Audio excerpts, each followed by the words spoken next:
Are you an indie podcast or content creator looking to reach a wider audience?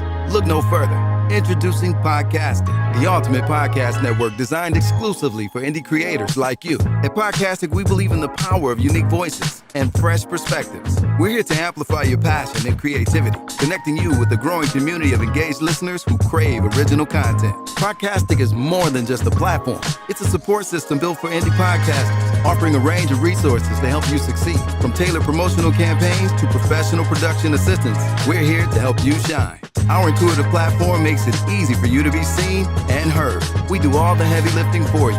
You just show up and create. Plus, with our advanced analytics, you'll gain valuable insights into your audience's preferences, allowing you to refine your content and grow your fan base. Ignite your passion, expand your reach, and thrive with podcasting. Visit our website at www.podcasticlife.com to get started. Podcastic, the home for indie podcasts and content creators. The content you're about to hear is a part of a paid programming segment. The views, opinions, and statements expressed belong solely to the sponsor and do not reflect those of Podcastic or its host. This segment is for informational and promotional purposes only and should not be considered as advice or endorsement. Listener discretion is advised.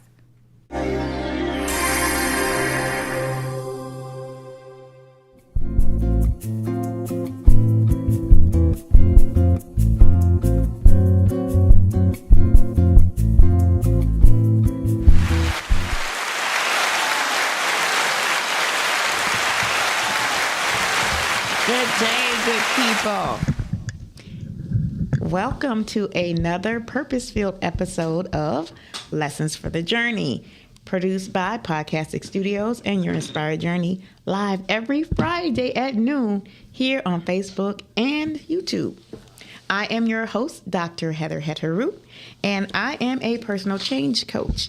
Joining us in the studio is motivational healer Ma'at Sabah. And we are here every Friday to explore topics that realign women's wellness, spiritual insights, healthy relationships, and real life lesson journeys. Every conversation is designed to help you understand your why, heal emotional patterns, grow in spiritual maturity so that you can move differently in your next chapter of life. If you are seeking clarity, healing, and empowerment, this podcast is for you.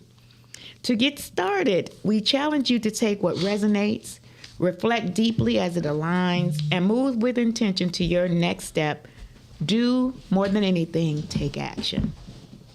Today, we always start our show with our Ma'at memos or our Me, Myself, and I cards, and we use this strategy to help us in the studio awaken our inner guidance and voice, but we're asking you to allow it to do the same. So let the questions help you to resonate, to think deeply outside of your norm so that you can have a chance to activate your inner guidance. And so this is a practice that you can do with us, and you can also do it without us. We're going to tell you a little bit later how you can get your set of Ma'at memos or Me, Myself, and I cards to do this similar self-exploration. So we pick a card in the studio, and everyone in the studio takes a card. And so I am going to pull mine first. I'm going to the very bottom of the bag. Okay. If you take a card, please. I know we have some producers in the studio with us. We're putting them on the spot as well. Ooh, this card is perfect for our topic today. Did you pull your card, Mom? No, not yet. You look like you are really excited about pulling this card today. Yippee. Okay, well, this is a great way to open that inner guidance. And so for me, this lines us up really well with the topic for today. So my question is, how should a person that loves you treat you, and why? Are you serious? I am serious. You do that every time. Like, your question is always aligned related with the to the topic. Yes, for sure. Wow. So, how a person who loves me treats me, the first thing would be understanding. Appreciation would be the second thing. And the second way somebody can show me that they love me and then finally it would be support.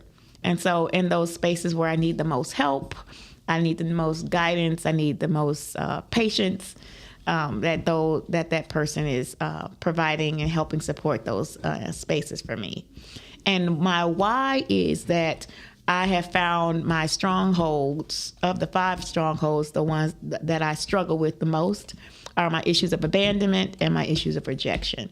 And so that I have learned to respond versus react. Reaction comes from your emotional impulse of what actually hits you at that moment, but responding allows you a moment to reflect on whatever that situation might be. I get better at it every day. I have not reached perfection, but I get better at it every day. So that's my why, because in those spaces where I don't have those 3 things, it drums up or it triggers and pricks those issues of abandonment and rejection. So that's why somebody can love me by those 3 ways.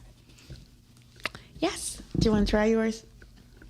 Lexi is in, she's going next, so you just have to speak louder. Okay. My question is, what is your definition of being judgmental? Ooh. I would say, I don't really know how to word it, but I would say just being, I don't really be being put on the spot. So It's okay. Right. So have you seen examples of somebody being judgmental? Yes, I would say I'm very judgmental You on would? myself. Okay. Because I'm very hard on myself with certain things. Mm-hmm. So I feel like I can be very judgmental of myself. Okay. All right. Thank you Now, for sharing. the next question is, do you have judgments about anyone or anything, including yourself?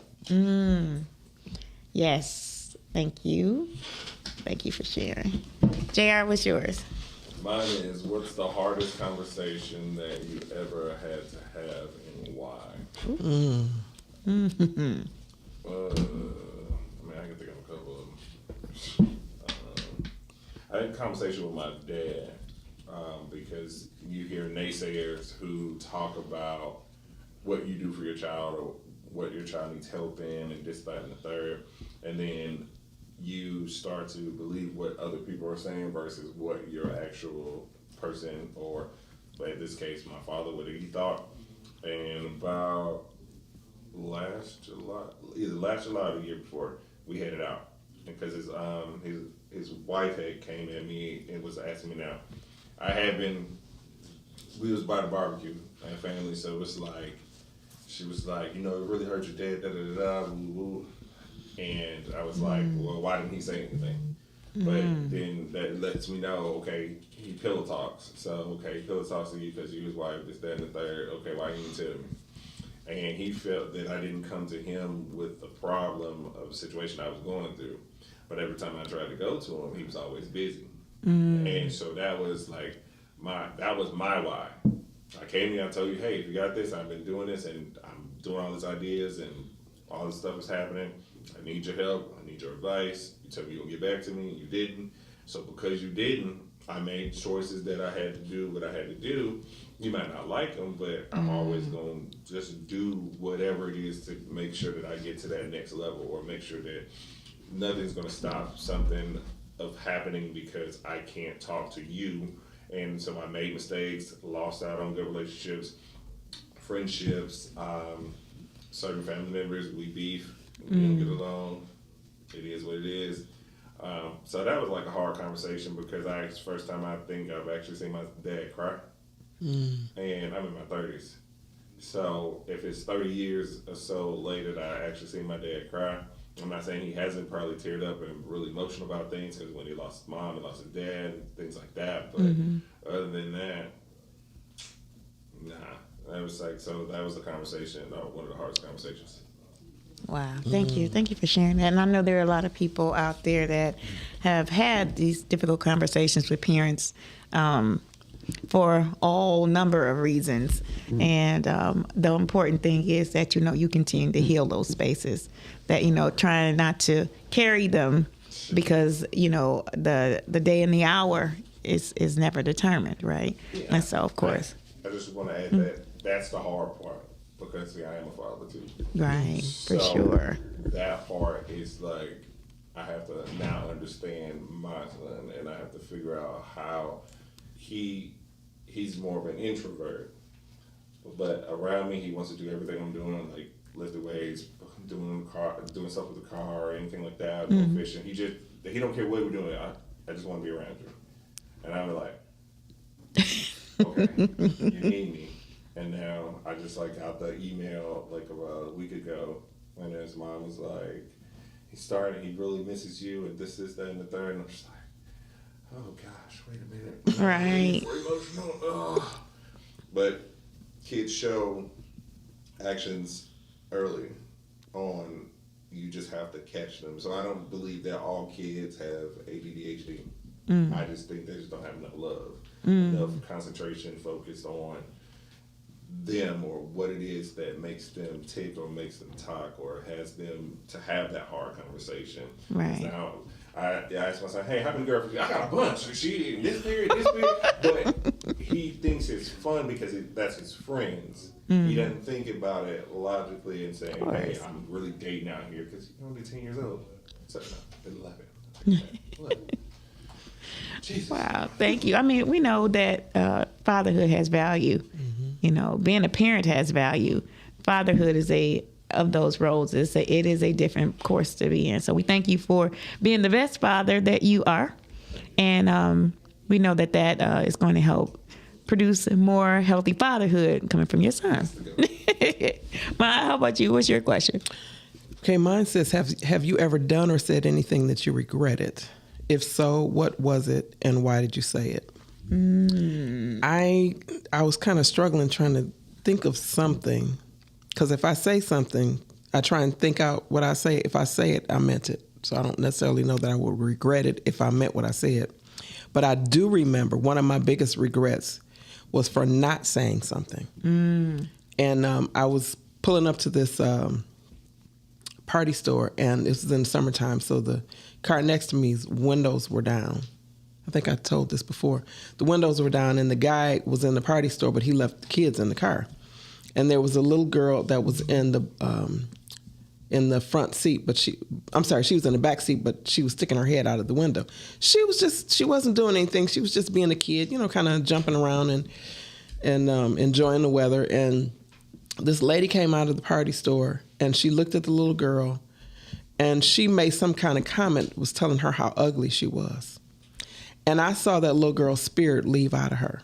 And I knew that that lady had created a scar that was so deep that I don't know if the girl ever overcame that, because knowing what I know now, that set the precedent for things in the future of her low self-esteem. And I deeply regret that I didn't say anything to counter what that lady said. And because I could see the pain in her face. Her face went blank, and she kind of just sat back on the seat with her head down. I didn't say anything to her, and I didn't say anything to the father, which I should have. But when you looked at the lady was out picturing her own issue, because she was not attractive at all. And I think she was out picturing her issue out on the child. So that's one of my biggest regrets that I never forgot. So, now I know it's important that you say things that you wish you hadn't have said, but it's important to say. And now if that situation ever happens again, I absolutely am going to say something. Right. Wow, thank you for that. And I pray that young girl that experienced that is listening, and that she recognizes and knows that your beauty is not defined by anybody else's words. It is also an extension of who you are. And because of who you are already built beautifully and wonderfully made. And so your beauty is how you describe it. Your beauty is how you share who you are. And that makes you a light too. So be encouraged that even those years ago that someone remembered you and remembered the beauty in you. And so I hope she's listening. Me too. As we're talking here today. Well, thank you. Thank you for sharing. Our topic for today is love. Meet me where I am. Love. Meet me where I am. And so I'm just giving a little bit of reflection on where this is coming from, this topic. And I share that women often ask me why they can't seem to find love or have the love that they desire. And some women often say, oh, what's wrong with me? And I say that the answer is also in the question. Finding love. Do we even know what we're looking at or looking for? And this is a part of the insight that kind of prompted today's question or a topic for today. So when you think about when people ask, why can't I find love? One of the things that the part of the mindset that is not as obvious is maybe you haven't defined love, so you can't see it because you've never defined it, or defined it in a way that is evolving enough to be inclusive to be found. And so that's just one way to look at it. But the other another way to look at that is that. Well, let me say this, that when I'm in my coaching sessions and I'm working with women or I'm in my workshops, that question comes up a lot. But the other part of it is that the second statement that they may say is, if they are ready, what ready looks like. And if they are not ready, what does not ready look like. And so I think it's important that when you say that you feel like you're having an issue or a challenge in finding love, I think it can be found when it's more clearly defined. That's first. And then secondly, when you say you're ready or not ready, what exactly are you ready for? Are you ready for companionship, sharing ideas, giving and receiving feedback? Are you ready for those next steps that actually come with relationship, that come with finding and having love in your life? And so I think it's important that as we explore that question and we look at this, because we're going to shift this lens back and forth a little bit, because I think we look at things from a different lens and perspective sometimes, and I want to make sure that we bring that to the forefront. So before we get started with our opening question, I am going to invite you in to call into our call-in line. That number is 810-560-0658. Again, our call-in number is 810-650-0658. And so our opening question is, what is love? And are you in the spaces where it is defined like you are defining it? So I'm gonna pitch this to Ma'at. I always put her on the spot first. So Ma'at, when you think about love, and I'm talking about relationship, intimate love, when you think about love or think about it, how would you define it? What does it feel like or look like for you?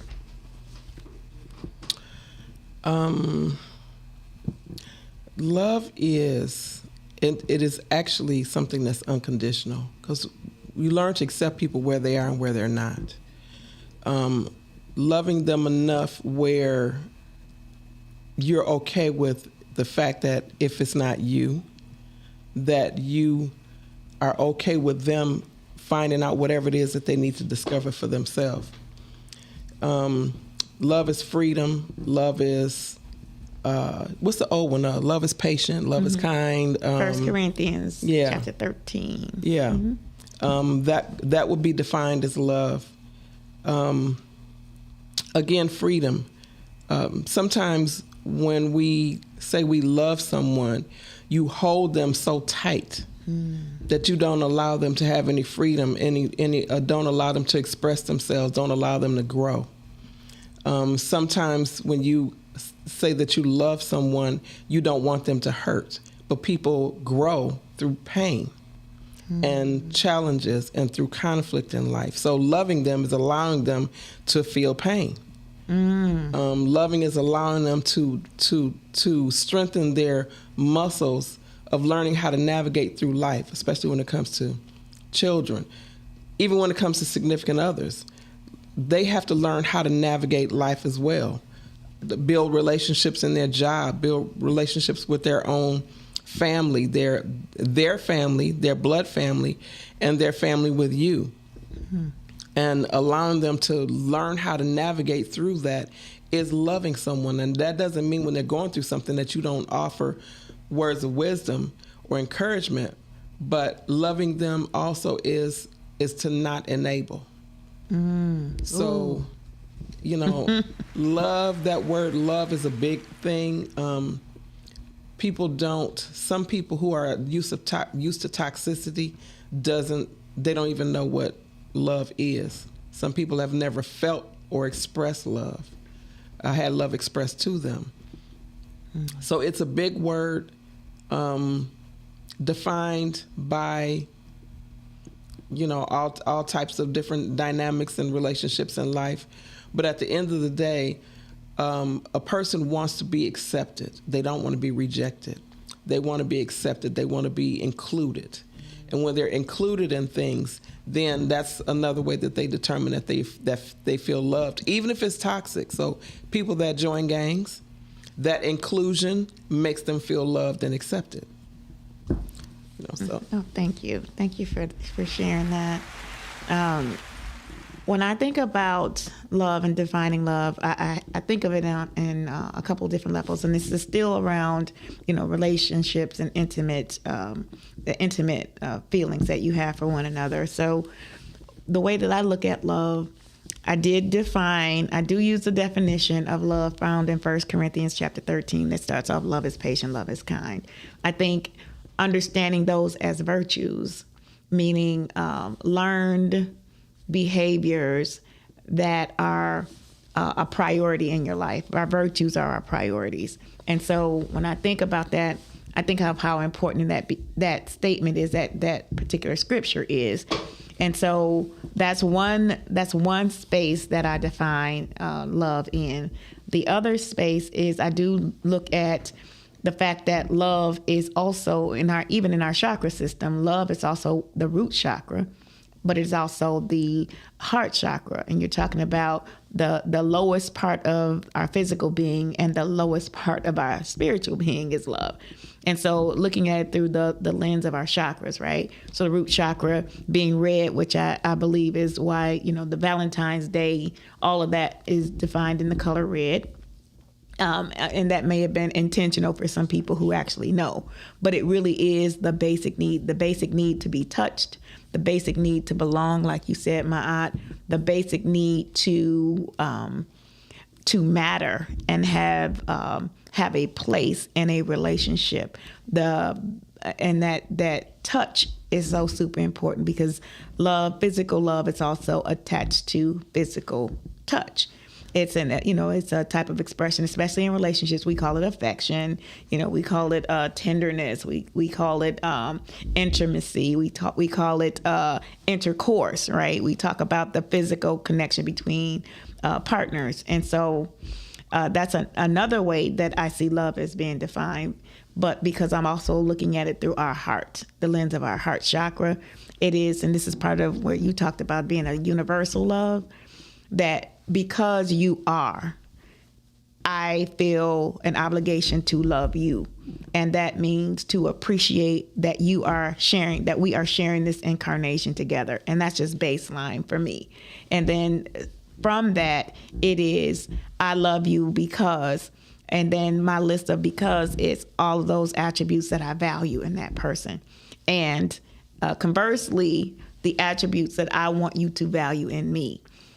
I think love is the connection between that point, and I'm speaking of the heart chakra love. That once you get beyond the basics of love in terms of your basic needs, I think that love then elevates to the heart chakra. I think it comes that way. I think part of the attraction and all of that is in our basic needs, our root chakra. So when you see somebody, you're like, oh, that person looks this way to me and it's attractive to me. That's still root chakra. And then once you get beyond that and you start to actually interact with that person, I believe it grows up through your heart chakra. And that's where you love from that point. And then the next level would be, you know, from your crown chakra, which is that God love, that God intention.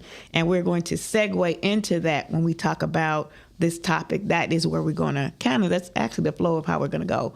So if you're looking at this from a metaphysical lens and through the chakra, we're talking about building from the root chakra to the heart chakra to the crown chakra, where we're reaching a spiritual connection between that person who we're looking at, that we love and want to be found, or who we want to meet us where we are. So that was a long explanation. That was a long explanation, but that is where we're going in this conversation. So, so what is love, and are you in the spaces where it is defined like you are defining it? And so this is a challenge when people say, meet me where I am, or people say, why can't I find love, or why haven't I found love? Where are you? Are you in the places where the love that you want even exists? That is once it's been defined. So say, I love myself, therefore every Friday I go to the pool hall and play pool because I love playing pool. I like being around people who play pool. I like people in that mindset. So I want to play pool, and so I'm around places where people love to play pool. Now, if you have an interest or a desire, something that you love to do, you want to incorporate that in actually how you're being found. You're being found doing something that you love to do, which is going to pull an energy towards you anyway. And so it opens you up to share a space for yourself to be found. And so that's one way, right? One thing. People who are who have a particular belief system, and that's a priority to how they love and want to be loved, then you stay in those. You build relationships in those spaces where your beliefs are present or your values are present. That's what, and I don't think that as we are asking ourselves that question that we're necessarily finding the spaces that we love being in or that reflect us and how we feel to also be found. You when you hear that, you light up I love cheesecake with strawberries on it. So places that have extraordinary cheesecake with strawberries on it make me light up. So you're going to see me because I'm going to enjoy my cheesecake. So you see me light up, and if it resonates with you, then maybe you light up with me and you have a comment, and that draws you to me and we start a conversation, right? It's much the same because it's something I'm experiencing, love or joy, that actually attracts somebody who recognizes the love and joy experience, right? So I think it's another answer to that question. It's another way to direct your journey and your path and the things that you value in life in that same way. And so that's one of my suggestions at the spaces where it is defined and how you define it. And so, Ma, do you have any thoughts on that? I mean, I think you pretty much touched on anything, but when you use spiritual laws, the law of attraction and the law of thought means you are going to magnetize to you what you think. So if you in your core don't believe that you're lovable or worth loving, then it's going to be harder for you to attract somebody. You're going to attract somebody of that frequency, the same frequency as you are. And so if you don't feel that you're worthy of being loved, you might attract somebody to you to start to build a relationship, but the way that they're going to act towards you will be unloving because in your core, that's what you believe. Wow. So that's important. Yeah. That's a great insight. Thank you for sharing that. So no matter where it is you are, you're gonna draw to you what you are and who you are. That means we have some redefining to do. Mm-hmm. We have some inner work, inner work, and and it's okay. This is not about judgment. It's okay to still feel that you want to have a companion or that you want to, because we're still addressing that very basic need. This is kind of where it may start for some people. It is in the basic need. It is the sense of belonging. It is the sense of connection. It is the sense of being touched. And, and sometimes we can move those steps around and touch becomes most priority. And you try to build back a relationship from the just having intimate touch. And we try to build something from that when that may or may not even be what you want. You know, it may have been what you wanted at that moment, but long term, can you still build from that same bridge that you crossed? And I'm not saying that it's not possible. I'm saying to remove the judgment, the good, the bad, the right, and the wrong, because that's what holds us in a space. And my aunt talked about love being freedom.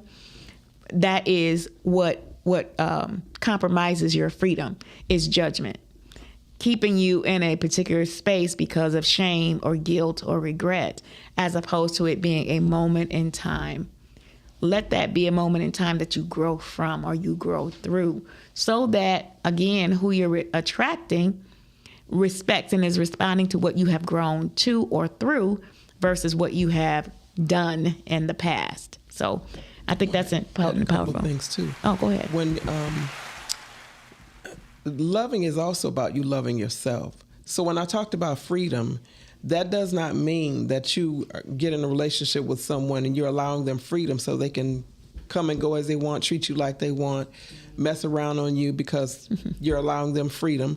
But you have to have boundaries and determine what those boundaries are. The other thing, too, is when you focus about loving yourself, everybody's wants, needs, and desires are different. So in the process, maybe in a person's healing process, what they need right now or what they feel that they need or desire might be a relationship, but they don't want a committed relationship. Maybe they just want somebody to hang out with. You know, I don't want to do anything long term right now. Maybe I'm open to it, but right now that's not what I want. But I want somebody maybe to go to the movies with and go to dinner with, and that's all I need right now. And maybe you're open to progressing to the next level. Some people are only interested in a sexual relationship, and that's it. They don't want anything else. Now, if they're honoring their self, if they're loving their self by honoring their truth, and being clear that that's what they need right now, that's what they desire, then there's nothing wrong with that. And you act according to that. But that's loving yourself, and just feeling that you need to be in a relationship for somebody to fill your cup and all of the areas that have holes within you, to fill those holes in your heart. That, number one, is not realistic. Two, it's not going to happen. You have to fill those holes yourself. That's being loving towards yourself. So when you talk about love and defining love, it's like, how are you loving yourself to be able to magnetize that type experience to you? Mm-hmm. And then being intentional and recognizing what you are. So if you're seeing, we talked in the last couple of episodes about the emotional patterns that we keep repeating. And this, for a lot of women, tends to be an emotional pattern. It's showing you to look at this. If you're feeling that way, it really is saying, okay, look at this. Maybe we haven't defined it clearly. Maybe it needs to be redefined and reestablished in you, so you don't go back to the same behaviors, the same places and spaces, and having the same experiences. That's the only reason that it's repeated, is so that it's showing you a pattern. It's not, again, this is not about judgment, good, bad, right, or wrong. It's showing you where you are and giving you the instruction in the actual situation that you're in. It's providing you with the instruction, just like, and the question is the answer. And the question is the answer. And so answering the question, because you've been able to shift your lens slightly to see the question clearly, it gives you also an insight to hear the answer clearly. And so I think that's a really important piece too. And so I looked up a couple of examples when I put that question out, and this is some of the responses that I got back about defining love. Most women define love as a deep emotional connection built on trust, security, and feeling truly understood. It is often described as a partnership where both individuals feel cherished and supported through both challenges and successes. Key components include mutual respect, honest communication, selfless devotion to the other person's happiness and growth. So what are your thoughts on it? Here's our call-in number. The number is 810-560-0658. Again, our call-in number is, this is about defining love. If you have some definition that you want to share with us, call in 810 560-0658, or feel free to comment in our chat box. So I think that when we look at this definition, I think it is reflective of how most women feel. I thought they did a good job of combining all of that. But beyond this, and I think about us in concentric circles, right? So the circle in the middle is what we talk about most people, right? So the majority people think this way. And then you have a group of people on the south pole of that thought. And that group of people disagree completely. They have a totally different idea of what love is and how it's defined. And then on the North Pole, you have a totally different group of people. And this group of people sees it as the extreme. So the people in the middle, there are still people out there that have the extreme on both ends, the polarity on both ends. They may not even value or appreciate love. And still, that is a part of your self-love and development process. It is what you have been pointed to that led you to that particular pole, whether further south or further north, or have you somewhere in the middle. And that's kind of where most of the statistics is based on what happens in that group in the middle, not the extremes, not the ones that are most different or have different insights. So keep that in mind, that even from the pool of people who believe love like you do, there is a pool of people. So if you've only met 2 people in that pool of people, that still gives you a vast ocean of people to connect with and make those connections. What we want you to do is further refine how you define love. Define love in terms of what you like to do. And I mean, those things that really, truly bring you joy, so that that joy can be shared and that connection can be made as a way of being navigated to you. When you think about the GPS, it has to have a destination. It has to, and the GPS knows where you are, but the destination is where you're trying to go. So if you don't have a clearly defined destination of what those love characteristics are, what that looks like reflected back to you, you may not be found. You may be here, but where you're trying to go, you may not end up in the destination you're trying to reach. So give some thought to that and expand on. So if you've been repeating this pattern, there's room for refinement and there's room for expansion. Start to expand the definition. Start to expand the expression of it. Because sometimes we get into a little bitty box and the expression is only this way. If somebody loves me, they buy me presents. And of course, this gets into the love languages too. But they buy me presents, they give me money, they get my hair done, all of the things. But if it's only things that show love, that's a very narrow definition. So it may need to be further refined. So maybe that it does include some emotional supports. Maybe that includes some spiritual connectedness. Maybe it includes some other things that you may not have looked at before that define and refine love. So I encourage you and challenge you to keep expanding the definition. Keep expanding what it looks like, what it feels like, so that you can recognize it and you can send out the signal to be found. Any thoughts on that, Maj, you want to share? When you talked about the things, receiving things from people, that is temporary. That's a Band-Aid. Mm-hmm. If you don't have a true sense of happiness and peace in the relationship, then you might want to revisit what your definition of someone loving you is. Mm-hmm. If they're nurturing to you, because things can rust, things can disappear.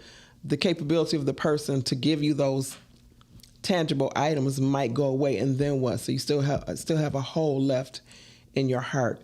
So that's not really what you want, and that really is not love.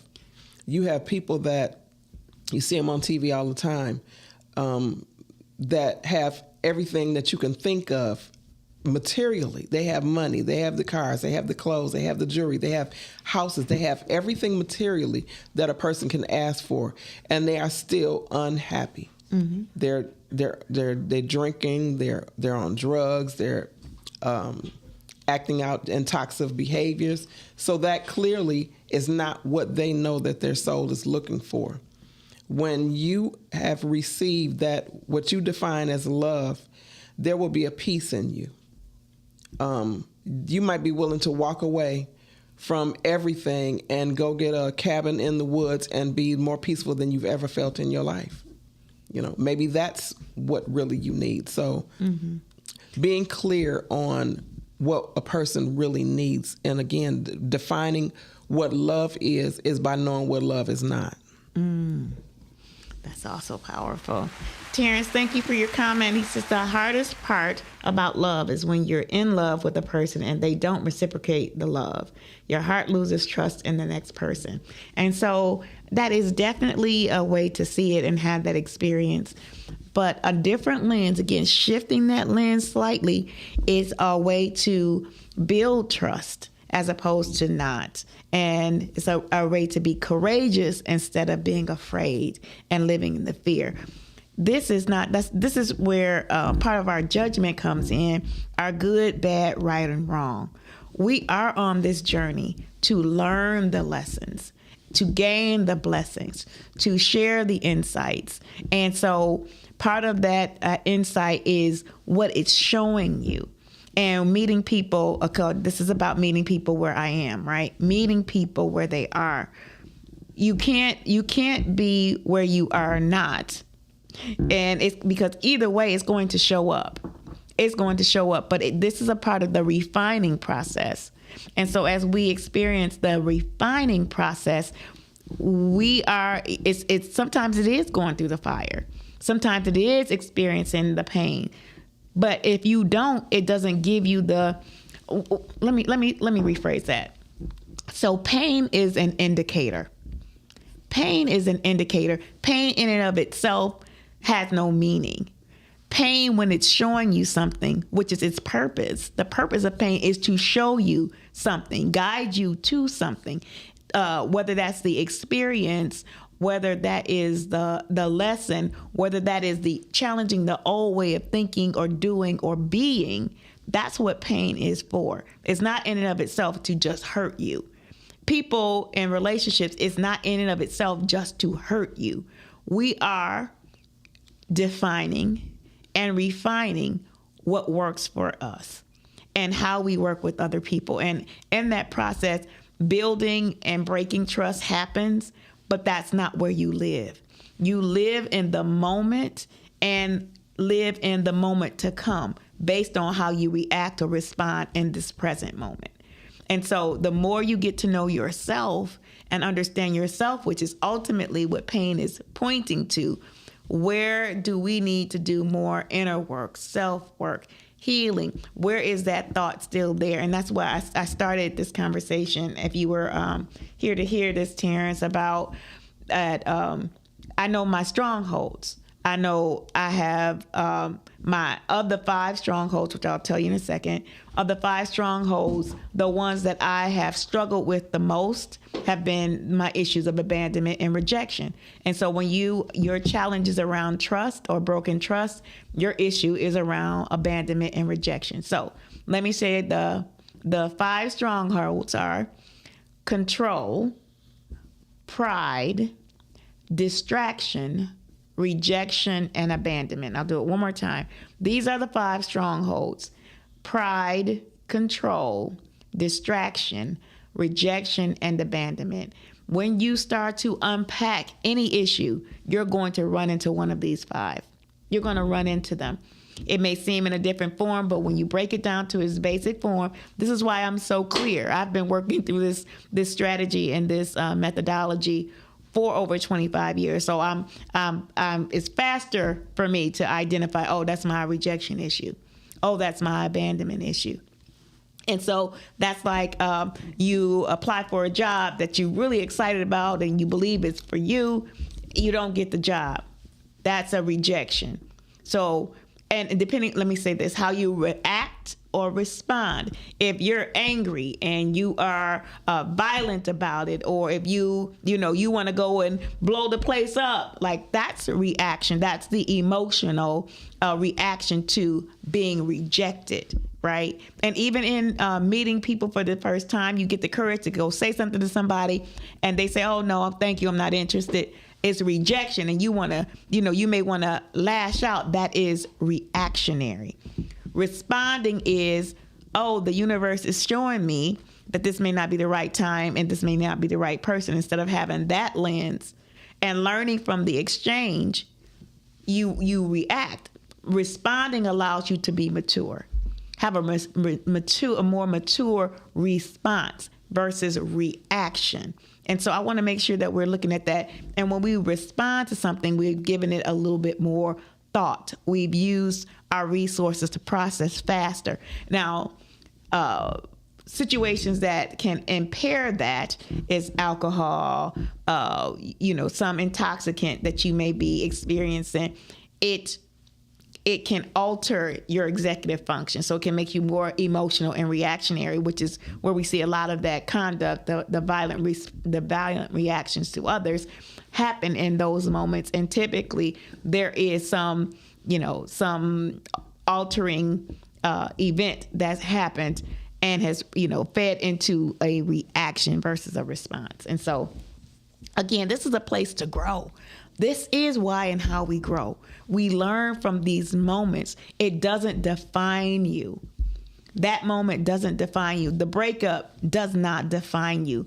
It can refine you, but it doesn't define who you are.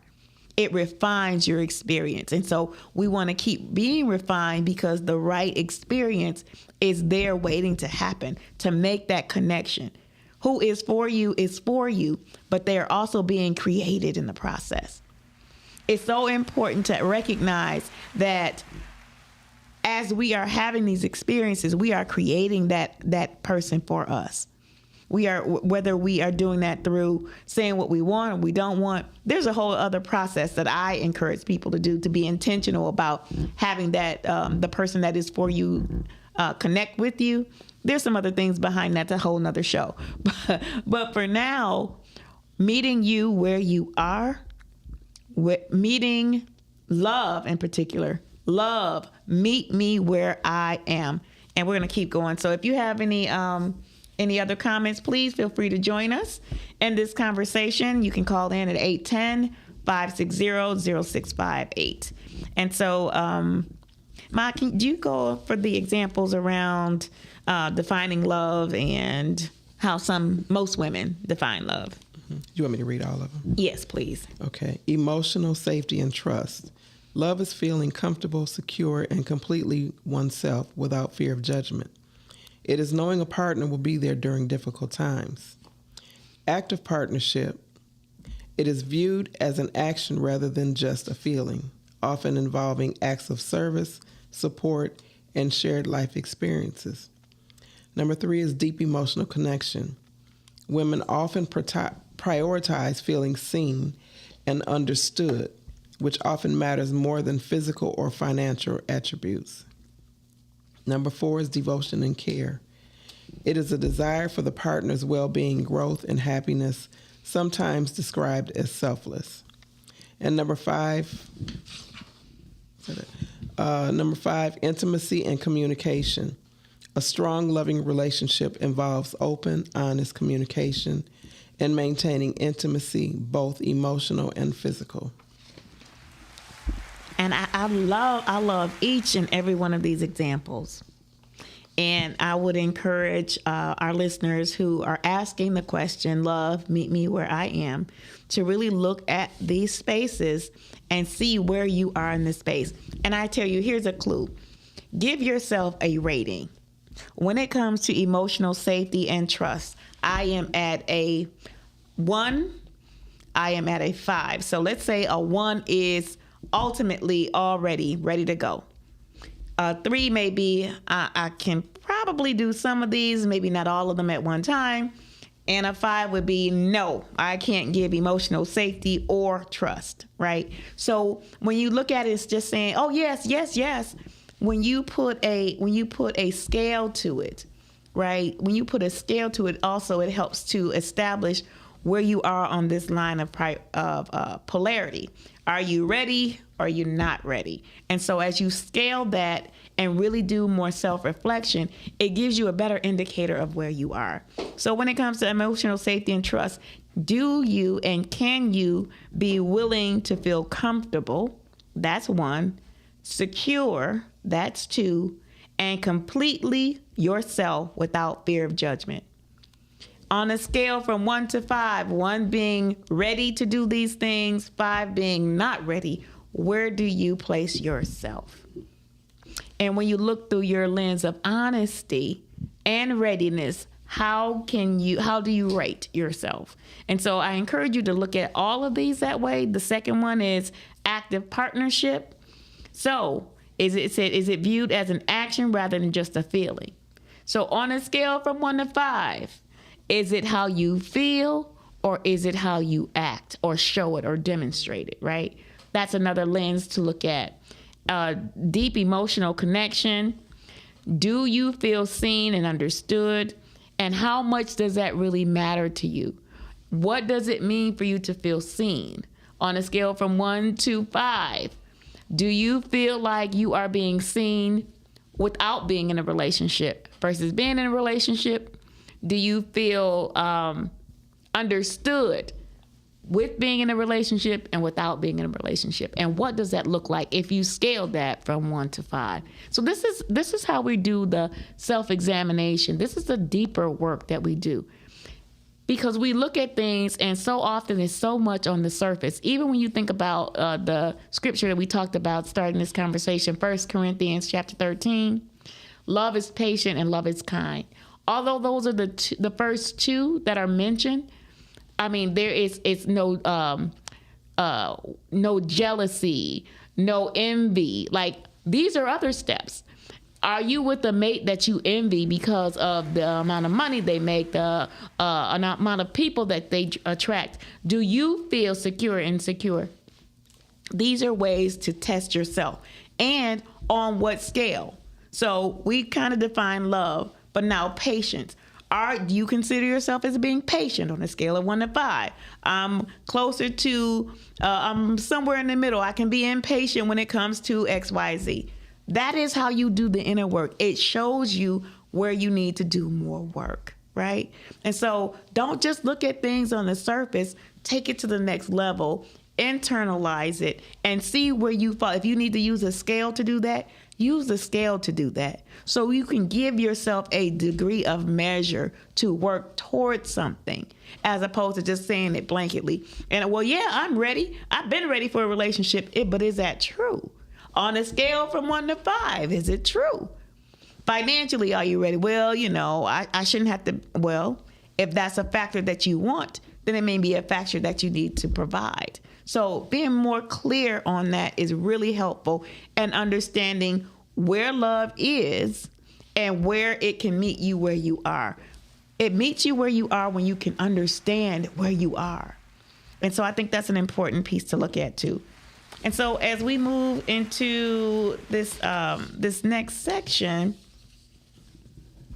this was when women talk about meeting her where she is. These are some things that have been said, that a woman, when she says, meet me where I am, validation over solutions. She needs you to hear her and understand her emotions. I see you're overwhelmed rather than immediately trying to fix the problem. Acceptance of current reality. It means accepting her life, her emotional state as they are right now, not who she was in the past or who you want her to be in the future. Bridging the gap. It requires you to step out of your own perspective and meet her in her reality, often bridging the gap between your expectations and her capacity. And lastly, vulnerability and trust. It invites you to be present with her, recognizing that she may be struggling with confidence, mental health, or life challenges and needs a safe space to exist. So this is that group of women in the middle that are asking you to meet her where she is in this way, in validation over solutions, acceptance of current reality, bridging the gap, and vulnerability and trust. This is what she's asking for. The converse of that is, can this also be what you give to the partner that you're looking for? Can you give him validation over solutions? Can you hear his needs and understand his emotions when he's feeling overwhelmed rather than trying to fix the problem? Can you do that? For him, acceptance of current reality, meaning accepting him where he is in his life right now, not where he was in the past, and not what you expect him to be in the future. Can you do that? Bridging the gap requires you to step out of your own comfort zone, your perspective, and meet him in his reality, bridging the gap between his expectations and his capacity. Can you do that? And finally, vulnerability and trust. Can you be present with him, recognizing that he may be struggling with confidence, mental health, or life challenges and just need a safe place to exist? Can you offer the same thing that you want? When you are at a position where you can offer the same thing that you want, that is meeting somebody. That is being met where you are. That is also meeting somebody where they are. And for a lot of women, our higher expectation, either what is to be in the future, we often project out the future for our mates or for the men in our lives or potential men in our lives. And we also hold the perception and expectation that you are this. And so you can't have mental health challenges because I don't want somebody with a mental health challenge. I like you, but the fact that you're going through something, I don't want to go through that with you. So we have to be very mindful, and we may have the mental health issue as well, diagnosed or undiagnosed. So be very mindful. You still want to be loved. You still want to have that support system. Can you handle that when you're looking at the other side of the table or the other lens? Do they have enough of the other things that you want that we talked about that make up love for you to go through a process and meeting somebody where they are? Really food for thought. Really food for thought. And so, again, if you have thoughts on that, please give us a call at 810-560-0658 or drop a message in the box. Let's see, Terrence had another comment. I love being in love. I like spoiling my wife and seeing her smile from not knowing.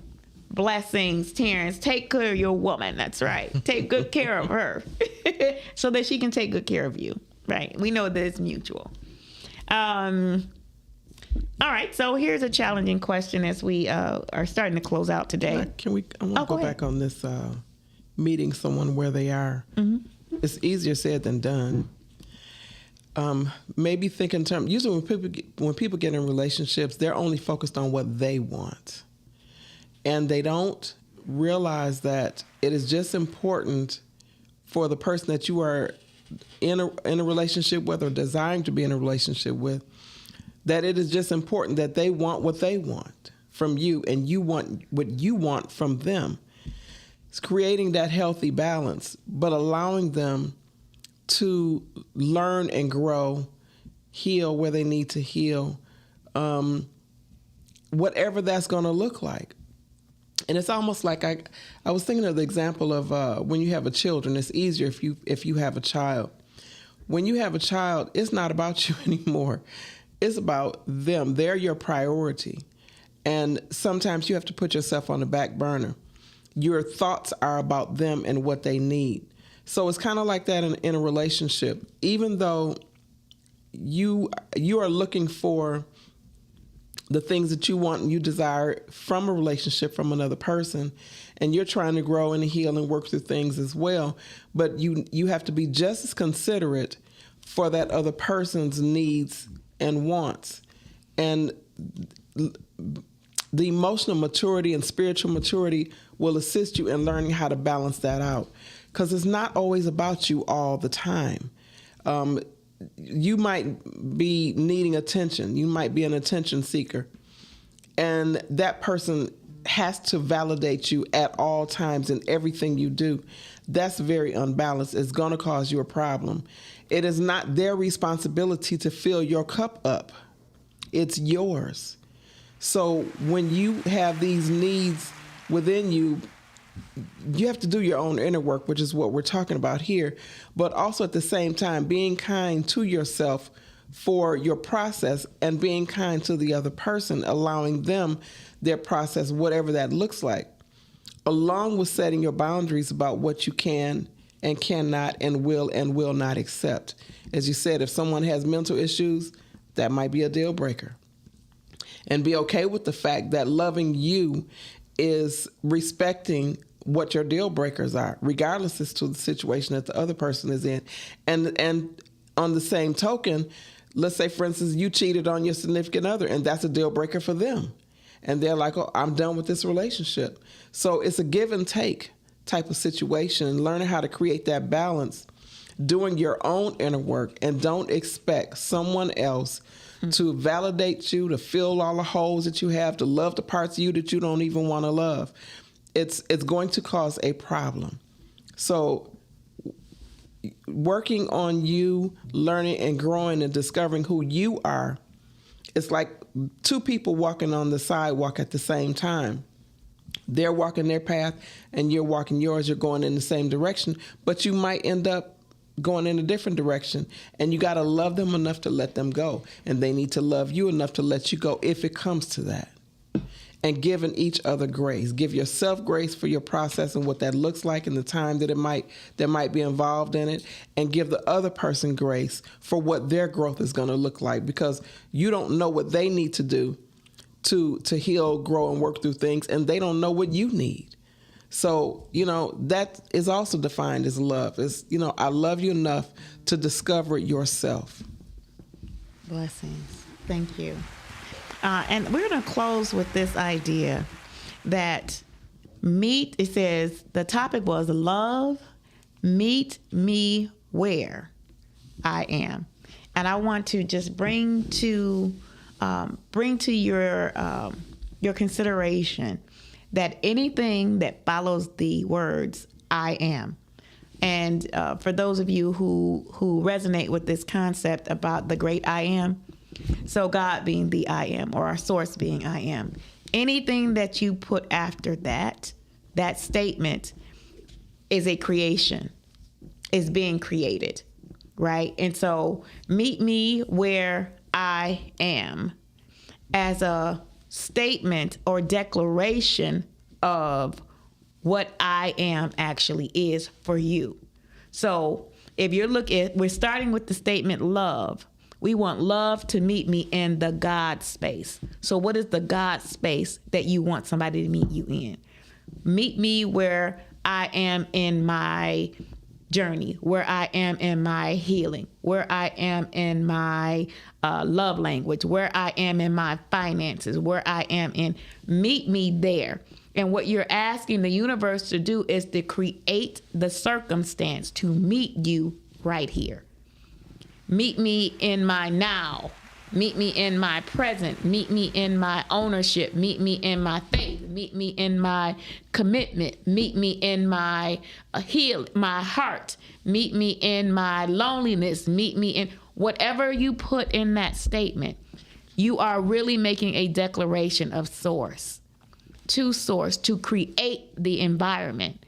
So you need to know what the environment is you want to create, because you are a co-creator in this process.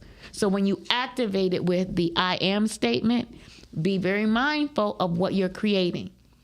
If you're creating, I'm tired of this, I don't want to have any more relationships like this, the like this might get you to your ultimate mate. It's showing you, remember, pain is an indicator. It's not a separator. It's an indicator. It's showing you where you need to do, what you need to do to get to where you're trying to go. And often we miss the cue of what it's for. And so when we have the dynamics, part of this this divine process is that you're actually remembering you, pulling the members of you back together. Pulling that space in you where you knew when you came into the world as an infant, you came in with a purpose. You were born into this world with a purpose and a memory of that. The world started to help shape what that was going to look like the moment you started absorbing in your environment. You started absorbing these ideas. So some things you have to go back deeper to remember that you have been created. You could not be here if you were not being here for a purpose.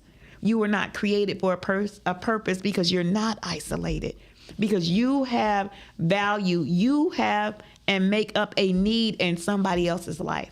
So as that person for you is being created, you are being created and shaped for that person.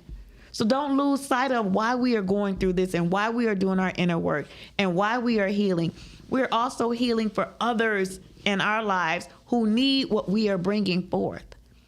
So as you think about this conversation today and you think about what love and where love needs to meet you, consider that you're a part of this creation process.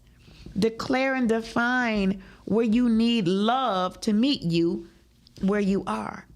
I need you to meet me in my grief. Meet me here. Let love meet you here. And so that as you continue to grow in this space, that you're doing your inner work and you're drawing to you the somebody else's finished product and that same scope that you're looking at. Where are they in their rating? You don't get to see that part necessarily, but you do get to be a part of that creation process. So as you're moving your needle closer to your healed state or your healing state, so is that who you are creating, who will share that experience with you. So are they moving in that space. And so I want to encourage you, one, that you know that there is, if you are seeking love, then love is seeking you. Because the law says, right, as above, so below, as within, so without. That's what the law says, universal cosmic law says. I brought up the law of thought, right? The laws of attraction. If you are doing it, it is doing it for you as well. Be mindful of what you're working on, because that thing that you're working on with yourself, your mate is also working on that thing for themselves, so that there is a balance. There's a connection. So be excited about love.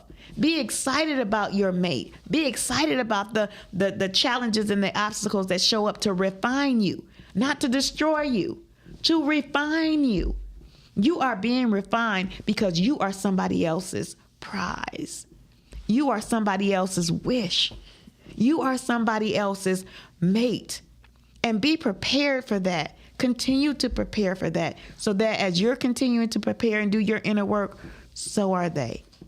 And so we are excited to share with you how you can reach and do more of this self-work with either one of us or both of us. Ma, please tell the people how they can reach you. Okay, so my email address is relationshipfirstaid@yahoo.com. Facebook, Relationship First Aid, or my personal page. For those that are watching now, that's my personal page. And the website is relationshipfirstaid.com.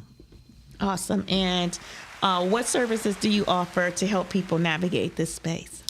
I specialize in assisting people in doing inner work in a non-invasive way, using spiritual laws and a process of self-analysis.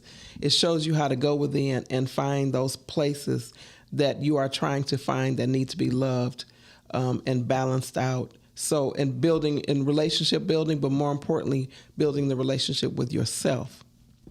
Thank you. And I am Dr. Heather Heteru.